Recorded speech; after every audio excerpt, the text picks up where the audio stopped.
September 5th, 1899, Volume 2. How Jesus Operates Perfection Little by Little.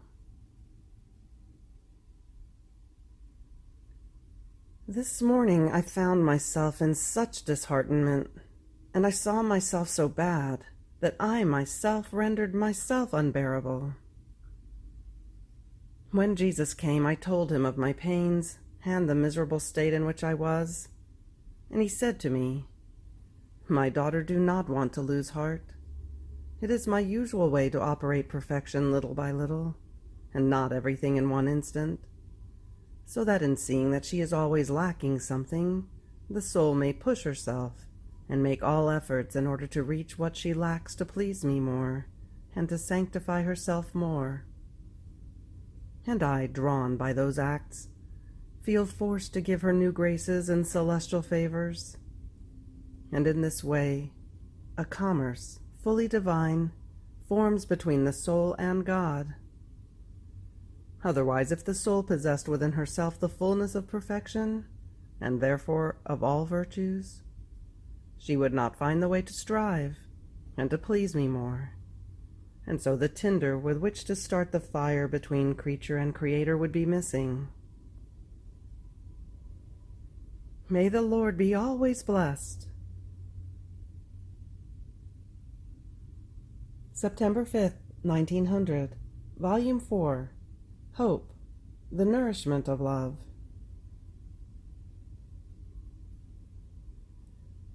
Since in the past days my adorable Jesus had not made himself seen so much, I was feeling diffident about the hope of reacquiring him again.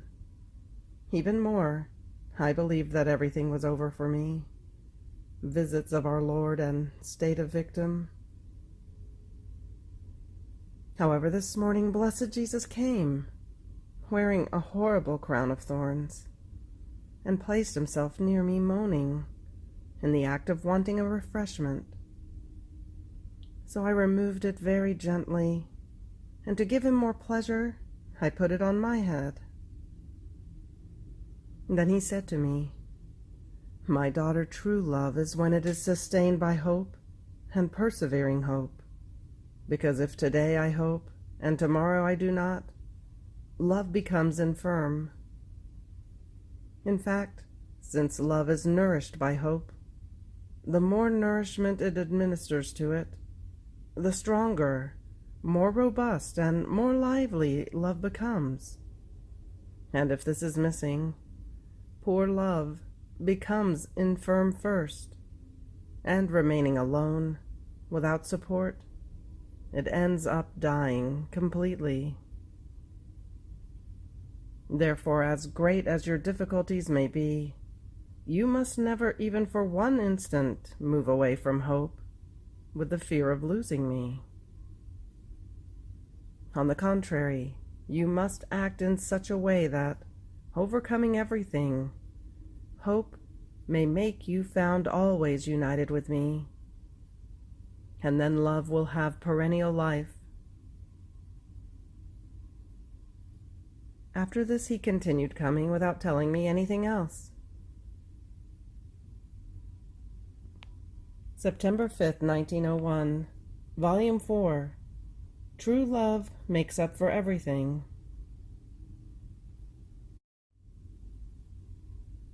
As my beloved Jesus came back, I felt almost a fear of not corresponding to the graces that the Lord gives me, as those words which he has said to me before, "At least be grateful," had remained impressed in me. Seeing me with this fear, he told me, "My daughter, courage, do not fear. Love will make up for everything. Besides, since you have set your will of truly doing what I want, even if sometimes you should fail, I will make up for you. Therefore do not fear. Know, however, that true love is ingenious, and true ingenuity reaches everything. More so when in the soul there is a love that loves, a love that grieves for the pains of the beloved as if they were its own, and a love that reaches the point of taking upon itself the sufferings which the beloved should suffer, which is the most heroic love, and which resembles my own love, as it is very difficult to find one who lays down his own flesh. So if in all of yourself there is nothing but love, if you do not satisfy me in one way, you will do it in another. Even more, if you are in possession of these three loves, it will happen to me as to that person who is insulted, offended with all sorts of outrages by everyone, but among many there is one who loves him, compassionates him, repays him for all. What does he do? He fixes his eyes on his beloved, and finding his recompense, he forgets all the offenses, and gives favors and graces to the very offenders.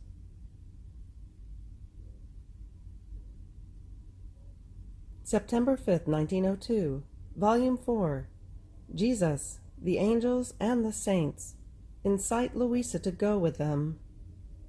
The confessor is opposed. I continued to feel ill, and the confessor continued to be resolute, even more to get upset because I was not obeying him with regard to not dying, and to praying the Lord to make my suffering cease. On the other hand, I felt incited by blessed Jesus, by the saints, and by the angels to go with them, and I would find myself now with Jesus, now with the celestial citizens. In this state I felt tortured, not knowing myself what to do. However, I was calm, fearing that if he should take me, I might not be ready to go speedily with him. So I abandoned myself completely in his hands. Now, while I was in this position, I saw the confessor and others praying that I would not be allowed to die. And Jesus told me, "My daughter, I feel I am under a violence. Don't you see how they do not want me to take you?"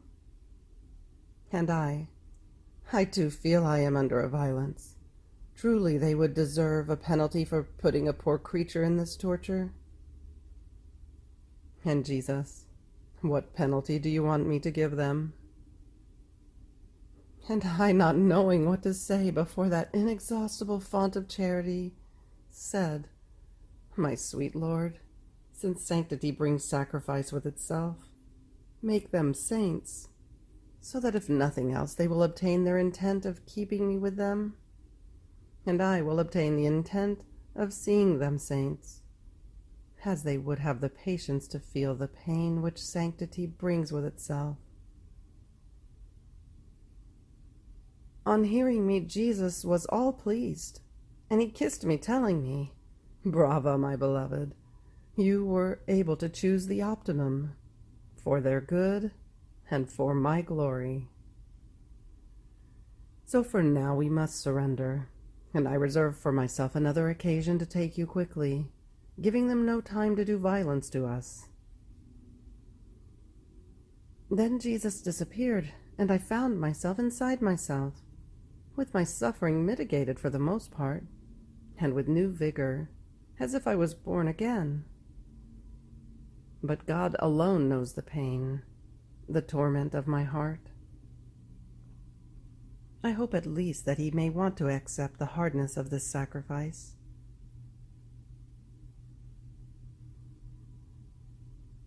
September 5th, 1908, Volume 8.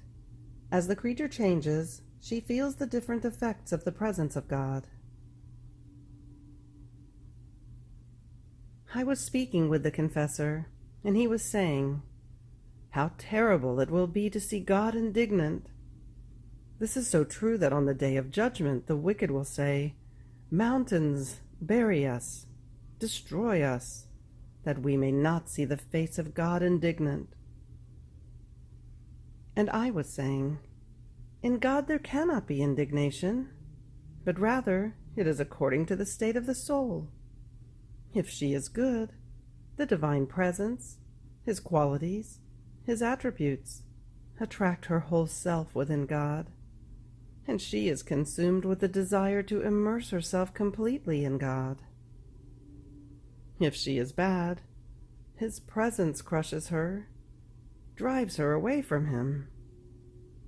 And in seeing herself rejected and not feeling within her any seed of love toward a God so holy, so beautiful, while she is so ugly and bad, the soul would rather get rid of his presence, if possible even by destroying herself.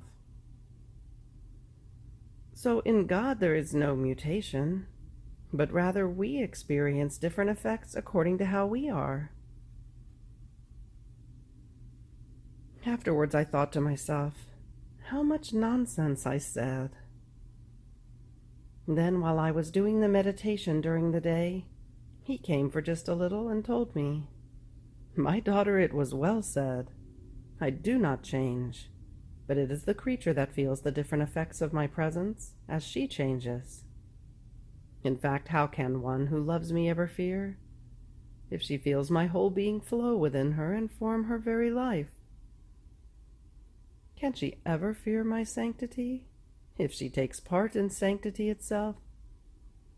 Can she ever be ashamed of my beauty, if she keeps trying to embellish herself ever more in order to please me and to be like me? She feels the whole of the divine being, all of it flow in her blood, in her hands, in her feet, in her heart and mind, in such a way that it is something that belongs to her. It is fully her own. And how can it fear or be ashamed of itself? This is impossible. Ah, my daughter, it is sin that casts so much disorder into the creature, that she reaches the point of wanting to destroy herself so as not to bear my presence. On the day of judgment it will be terrible for the wicked. Not seeing any seed of love in themselves, but rather hate toward me, my justice imposes on me to not love them. And the persons who are not loved, one does not want to keep around, and one makes use of some means to drive them away. I will not want to keep them with me, and they will not want to stay.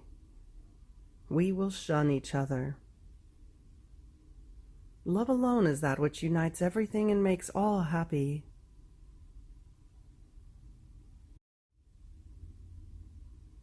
September 5th, 1922, Volume 14.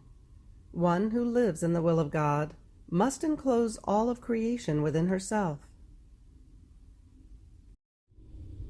My always adorable Jesus continues to make himself seen with his heart pierced and embittered to the summit.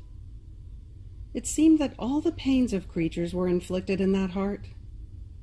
In fact, it is not only sins that pierce that heart, but also the sufferings that the creature causes herself by not corresponding to grace. And it seemed that, since they were piercing a heart that loves, as they wounded that loving heart, its love was so great that it tried to transmute the very offenses into graces and blessings. Oh, goodness of Jesus! He alone can boast of really loving the creatures, and up to the incredible. So also the pains of each one of them pierced it. But the offenses were so many as to turn the very graces which came from that most holy heart into lightnings. Therefore he told me, "My daughter, how unbearable man has rendered himself. He changes my graces into lightnings, and drives himself toward a general revolution. So he himself is plotting his own destruction, and has reached such a point as to deserve to be struck by me." And while he was saying this, he showed troubles everywhere, cities collapsed, and evils of new kind. Then afterwards he came back again, tired, asking for my help in his pains. and breathing on me again at the place of my heart, he shared with me the shadows, I could say, of his pains. Yet even though they were shadows, had he not remained near me to give me help, I could not have endured them. What must be the pains of that most holy heart?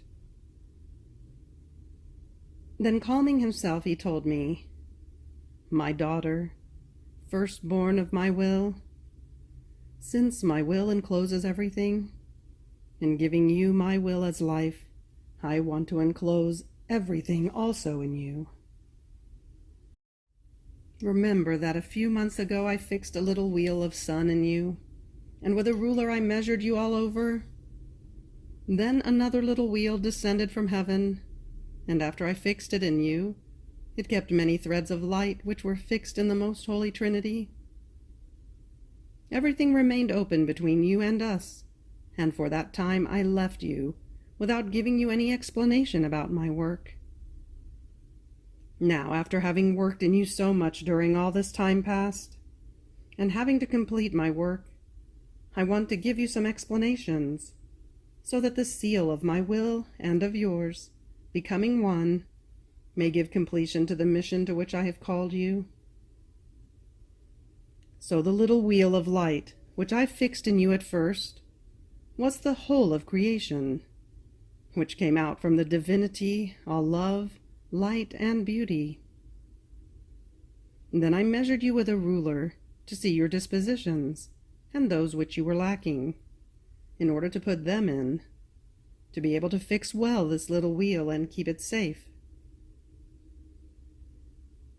The second little wheel was the divinity which descended in you, established that which it had created in heaven, and fixed it in you, so as to place itself in the proper relations which creation owed it. Now, know that I have enclosed and secured the creation in you.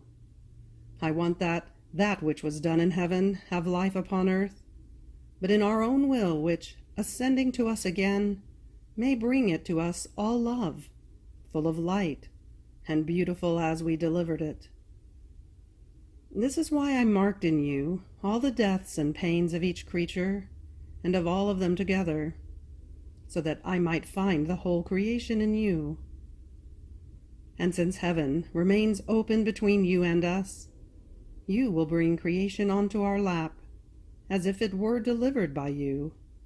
That is, as a birth from our will made in you, which you bring back to our feet, delivering it on our lap. These are our rights that we claim. All we want is that which came out from us enter into us. It is true that our will alone, acting in a soul, with its power, just as it acted in that void when we delivered creation, will be able to give us back our rights, and make the whole creation smile at us, at our feet, as though in triumph. But we want to use this power so that we may not remain disappointed in the work of creation, and our love triumphs more in taking from one creature that which all should give us. Now we are fixing everything in you. Then the other little birds will be delivered which, loving to live in this way, in our will bring creation onto our lap. Some 10, some 20, some 100. You will be like a tree which has sunk its roots deep into our will, and these roots will make other saplings germinate, which, surrounding the tree like a crown, will produce their fruits. True good never remains isolated, and since my will is the greatest good, its fecundity will be immense. Therefore, courage. Be attentive in everything. It is true that our will do everything, but the thread of yours must run together with it, and extend into heaven, on earth, and in everything, to let us accomplish what we want to operate in you.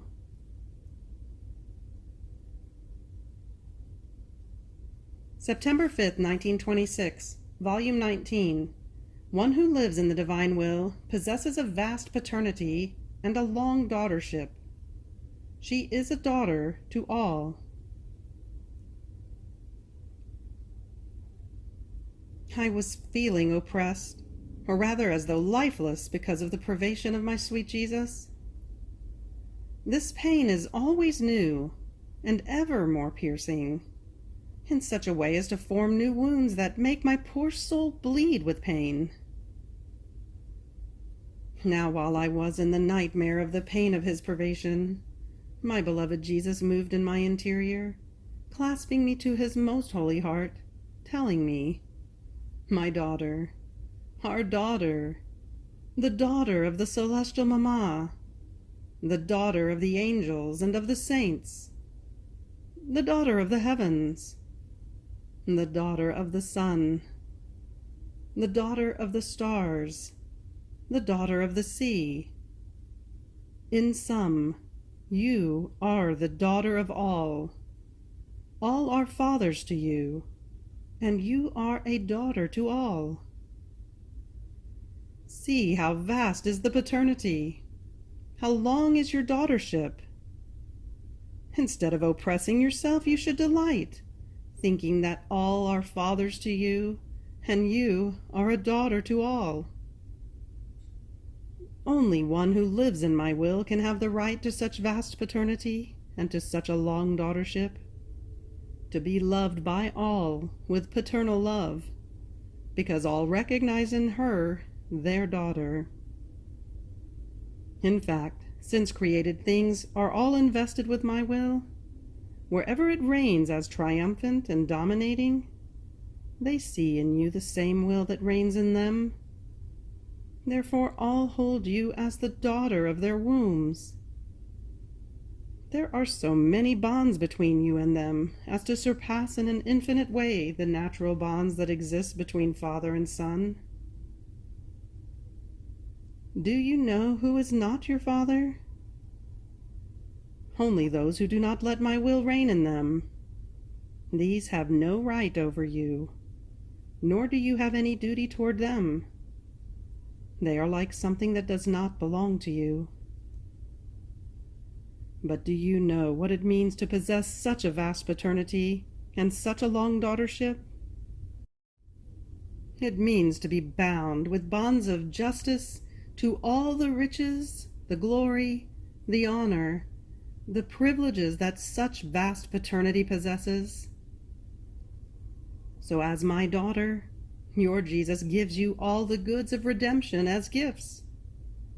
As our daughter, you are endowed with all the goods of the sacrosanct Trinity. As daughter of the sovereign Queen, she gives to you her sorrows, her works, her love, and all of her maternal merits as gifts. As daughter of the angels and of the saints, they compete among themselves to give you all of their goods. As daughter of the heavens, of the stars, of the sun, of the sea, and of all created things, they feel honored to finally have their daughter, to be able to give their inheritance.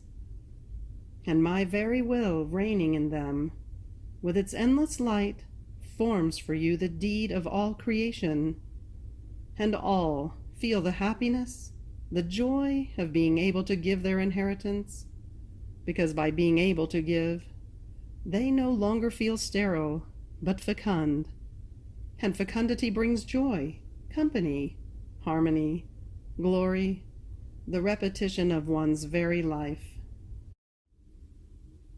How many fathers and mothers are unhappy, even though they are rich, because they have no offspring?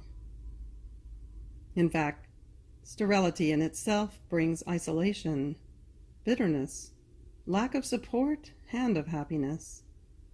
And if it may appear that they enjoy, in their hearts they have the thorn of sterility that embitters all their enjoyments. So your vast paternity which you possess, and your long daughtership, is a cause of joy for all, and much more for my will, which by locating reigns in you, and constitutes you the daughter of all the things created by it, in such a way that all feel your support and the contentment of being able to give the goods they possess. Therefore, your oppression is not justified in the midst of so many goods, of so much happiness, and of so many who protect you, defend you, and love you as their true daughter. After this, I abandoned myself in the arms of Jesus, and in the current of the divine will, to do my usual acts. And Jesus, coming back, told me, "My daughter, my will preserves the soul in her origin, and does not allow her to go out of her beginning, which is God. It maintains intact the divine image in the depth of her being, which is enclosed in her intellect, memory, and will. And as long as the soul lets my will reign in her, everything is linked. Everything is in relationship between creator and creature. Even more, she lives in the reflections of the Supreme Majesty, and our likeness in her grows continuously, and this makes her be distinguished as our daughter. On the other hand, the human will causes her to deny her origin.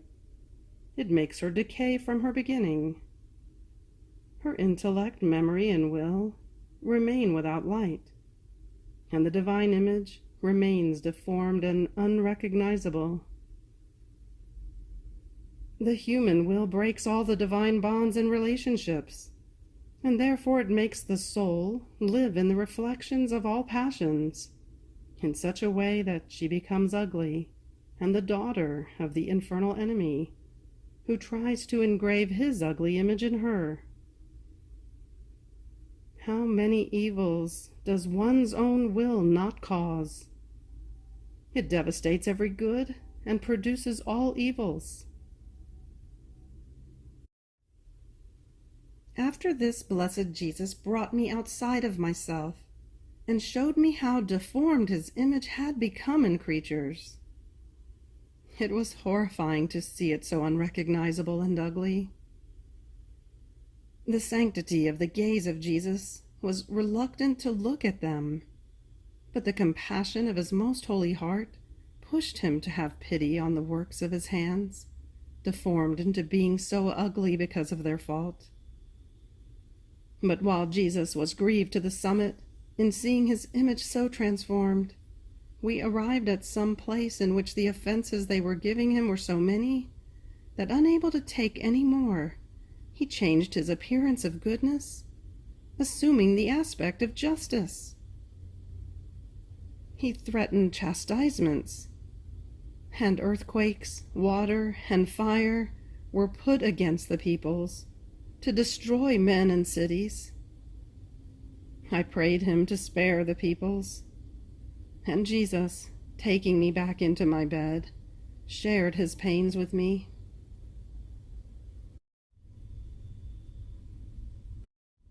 September 5th, 1928, Volume 24, Pains of Jesus and Contest of Light. The acts in the Fiat are pebbles and breeze in the sea of the divine will. I felt I was without my sweet Jesus, and I agonized for his return. But alas, while my poor heart was tortured, my beloved Jesus doubled my pains by making himself seen all wounded, crowned with thorns. And these thorns were so sunken inside his flesh that he could not be looked at. What moving and sorrowful scene! He threw himself into my arms to be soothed. Oh, how he agonized, moaned, writhed. I clasped him in my arms. I wanted to take the thorns out of him, but I found it impossible, so sunken they were. And Jesus, sobbing, told me, "My daughter, how much I suffer. If you knew how much creatures offend me, and how they themselves arm my justice, to be struck by it, And while he was saying this, it seemed that lightnings, flames, and ice were coming down from heaven to strike the creatures. I was frightened, but it was more frightening to me to see Jesus reduced so barbarously. So I continued to pray, and I said to myself, oh, how I would like to convert everything, thoughts, words, works, steps of all creatures, into will of God, so that sin may exist no more. I would like to eclipse them with the light of the divine will, so that invested with light and enchanted by it, under the eclipse caused by divine light, creatures may lose the strength, the passions, the will to offend my sweet Jesus. But while I was thinking of this, my beloved Jesus told me, my daughter, as the soul takes on the commitment of wanting to convert all human acts into my will, she forms her rays, that expanding take the earth as though in their power, and rising up to heaven, more than solar rays, they invest the sun of my will, and plunging into it, they form one single sun, such that, as they form as though a contest of light, everything, heaven and earth, undergo the enchantment and the eclipse from the sun of my will. And even my justice is eclipsed by this light, in such a way that many scourges are spared. Then, after I had written for quite a while, my sweet Jesus came out from within my interior, and taking my face between his hands, told me, my daughter, I want to pay you for the sacrifice of writing that you made. And I have been writing for 3 nights, and you have not given me anything. It seems to me that you are quite sparing now. You no longer show me that great satisfaction you used to show me before, when I would write. Nor do you command me to write any more with that loving empire of yours, as you used to do. To me it seems that you have changed. And Jesus, I cannot change, nor is it of the divine nature to change. The human nature changes, the divine never does. And therefore be certain that nothing has changed in me. But do you know what I want to give you as your pay? My varied life. Each truth I manifest to you are gifts of divine life that I give you. And I give you the freedom not only to keep this great gift for yourself, but to multiply it, in order to give it to whomever you want, and to whomever would want to receive it. You must know that each act, word, thought, done by the creature in my divine will, are pebbles that she casts into its sea, that rippling overflows outside for the good of all. Other times, they are many breezes that make the sea of my fiat swell and form its waves, more or less high, according to the multiplicity of the breezes that the creature forms in my sea. And these waves, while they rise, descend again, part into the sea and part flooding the earth. Oh, how delightful it is to see the creature, now coming to cast her pebbles into our sea, now coming to as though blow, forming her breeze. And the sea smiles at her by rippling, making feast for her by receiving the breeze and forming the waves. So the soul who lives and operates in my fiat gives us the occasion to make our sea rise, and gives us the field to flood the earth and heaven.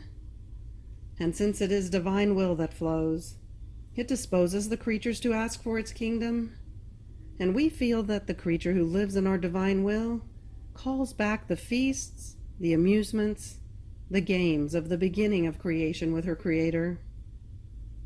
Everything is licit for one who lives in our will, and we let her do everything, because she wants nothing other than our will and our echo that resounds in her.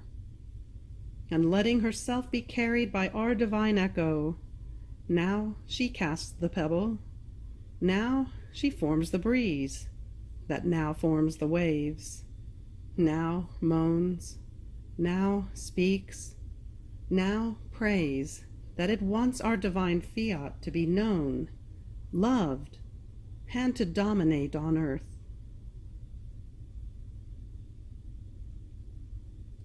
September 5th, 1938, Volume 36, The Human Will, Cross of the Divine. The Divine, Cross of the Human. How in the divine will things change, dissimilarities disappear. How Jesus compensates for anything that may be lacking to one who lives in his will.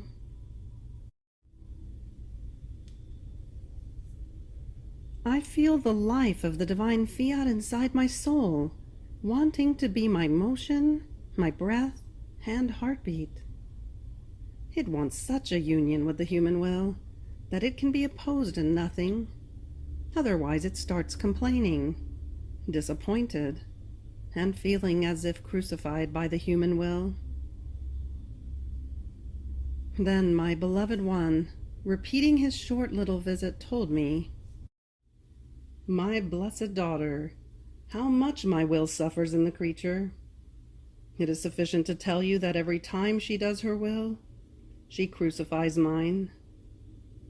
Therefore, the cross of my will is the human will, but not with 3 nails, as I was crucified on the cross, rather with a nail for each time that she opposes my will.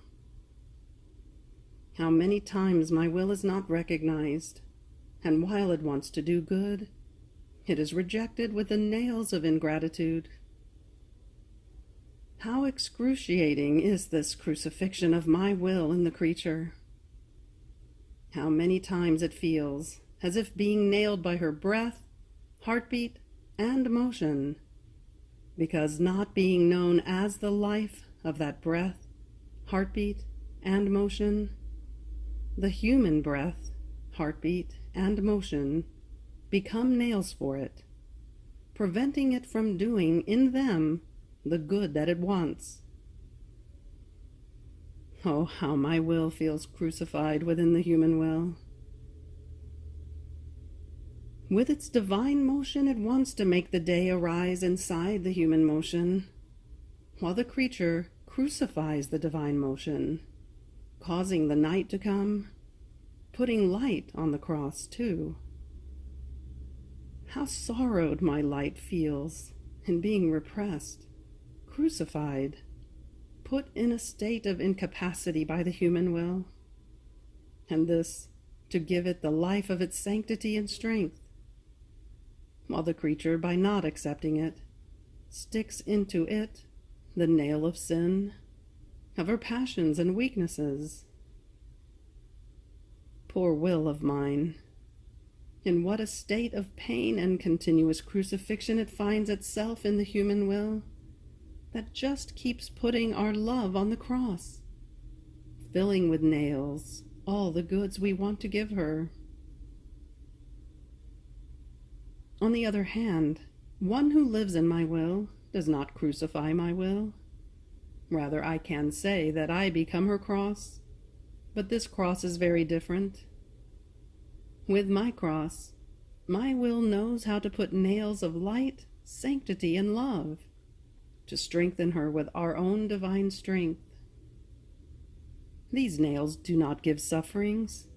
Rather, they make her happy and beautiful with an enchanting beauty. They are the bearers of great conquests, and one who experiences them feels so happy that he prays to us and begs us to keep him always on the cross with our divine nails. From there, nobody can escape. If the 2 wills, the human and the divine, are not united, one will form the cross of the other. Further, our love and jealousy are such that we do not leave her free, not even a breath without our nail of light and love, to have her always with us and to say, she does what we do and wants what we want. You must know that as the creature enters our will, everything is transformed. Darkness is turned into light, weakness into fortitude, poverty into riches, passions into virtue. Her mutation is such that she is not the same as before. Her state is no longer one of a most wicked slave, but of a noble queen.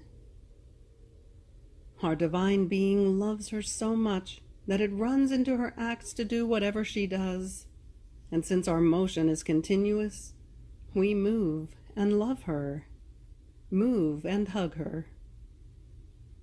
Our motion moves and kisses her, making her more beautiful and more the saint. In every motion we give from ourselves, and in the emphasis of our love, we tell her about our Supreme Being, making known who we are and how much we love her. We identify ourselves in her, and she in us. Our will and her will are one, to the extent that we feel her in our divine motion, and as she takes what is ours, she loves us with our love. She gives us our inaccessible light to glorify our sanctity, to praise us and say, "Holy, holy, thrice holy are you. You enclose all. You are all."